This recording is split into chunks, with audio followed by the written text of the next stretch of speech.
ನನ್ನ ನೇಮ 69 ನೇಮ 60ರಲ್ಲಿ ತಂದಿದ್ರ ಮಹತ್ವ ಅದನ್ನ ನೀವು ಕನ್ವರ್ಟ್ ಮಾಡಕ್ಕೆ ನಿಮಗೆ ಪ್ರಾವಿಷನ್ ಇದೆ, ನೀವು ಮಾಡಿದ್ರೆ ನಿಮ್ಮ ಅಧಿಕಾರ ಪರಮಾಧಿಕಾರ. ಆದ್ರೆ ಎಷ್ಟು ದಿವಸ ಅಂತ ಕಾಯ್ಕೊಂಡು ಕೂತ್ಕೊಳ್ಳೋದು?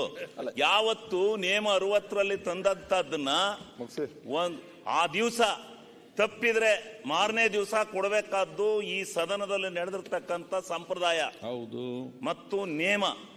ಅದನ್ನ ದಯಮಾಡಿ ಆ ಗಮನ ಸೆಳೆಯ ಸೂಚನೆಗಿಂತ ಮುಂಚಿತವಾಗಿ ನೀವು ನನಗೆ ಅವಕಾಶ ಮಾಡಿಕೊಡಿ. ನನಗೆ ದಯಮಾಡಿ ನಿಮ್ಗೆ ಕೈ ಮುಗಿದು ಕೇಳ್ಕೊತೀನಿ, ದಯಮಾಡಿ ಅವಕಾಶ ಮಾಡಿಕೊಡಿ. ಆಮೇಲೆ 47 ಆದ್ಮೇಲೆ ಇಲ್ಲಿ ಯಾರು ಸದನದಲ್ಲಿ ಇರಕ್ಕಲ್ಲ, ಮೊದಲು ಅವಕಾಶ ಮಾಡಿಕೊಡಿ. ಅದಾದ್ಮೇಲೆ ಗಮನ ಸೆಳೆಯೋದ್ರ ಮಾಡ್ಕೊಡಿ, ಬೇಡ ಅಂತ ಹೇಳೋದಿಲ್ಲ. ದಯವಿಟ್ಟು ನಿಮಗೆ ರಿಕ್ವೆಸ್ಟ್ ಮಾಡ್ಕೊಡ್ತೀನಿ. ನೇಮ 69 ಏನು ಕನ್ವರ್ಟ್ ಮಾಡಿದ್ರಿ, ನಾನು ನೇಮ 60 ತಂದಿರೋದು ನೇರವಾಗಿ 69 ತಂದದ್ರ ಅದು ನೇಮ 60 ತಂದು ಈಗ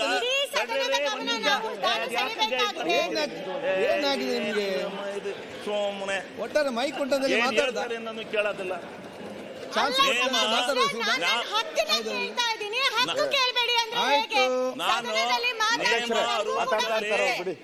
ನೇಮ ನೀವು ವಿರೋಧ ಪಕ್ಷದ ನಾಯಕರು ನೇಮ 60ರಲ್ಲಿ ತಂದ್ರು, ಕನ್ವರ್ಟ್ ಮಾಡಿ ಸ್ಟಾರ್ಟೆಡ್ ಅಂದ್ರಿ, ಸ್ಟಾರ್ಟ್ ಮಾಡಿ ನಿಮ್ಮ ಅಭಿಪ್ರಾಯನ ನಿಮ್ಮ ಚರ್ಚೆನ ಅಂದ್ರಿ.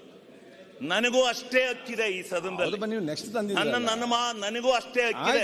ನನಗೆ ನೀವು ನೇಮ 60ರಲ್ಲಿ ತಂದಿರ್ತಕ್ಕಂಥ ಇದನ್ನ ಚರ್ಚೆನ ನೀವು ಹೆಂಗಿದೆ ನೋಡಿ. ಇದರ 60ರ ನೇಮನ ಮತ್ತೆ ಯಾಕೆ ಚರ್ಚೆ ಅರ್ಧ ಗಂಟೆ ಹೌದು ಬಂದಾಗ ಈಗ ಅವಕಾಶ ಕೊಡಿ. ಈಗ 5 ದಿವಸ ಒಂದೇ ಸಬ್ಜೆಕ್ಟ್ ಚರ್ಚೆ ಮಾಡಬೇಕಾಗಿ ಸಮಸ್ಯೆ ಬಂತು. ದಯಮಾಡಿ ಚರ್ಚೆ ಮಾಡುವಾಗ ಅಲ್ಲಿರುವಾಗ ಇಲ್ಲಿದ್ದಲ್ವ ಏನ್ ಮಾತಾಡುದಿಲ್ಲ. ಈಗ ನಮ್ಗೆ ಟೈಮ್ ಸಿಗ್ಲಿಲ್ಲ ಅಂತ ಈಗ ಮಾತಾಡಿದೆ. 5 ದಿವಸ ಒಂದೇ ಚರ್ಚೆ ಮಾಡಿ ಏನು ಯಾರು ಮಾತಾಡಲಿಲ್ಲ, ಬೇಗ ಮುಗಿಸಿ ಅಂತ ಯಾರು ಕೂಡ ಹೇಳುದಿಲ್ಲ. ಸನ್ಮಾನ್ಯ ಅಧ್ಯಕ್ಷರೇ, ನಾನು ನಮಗೆ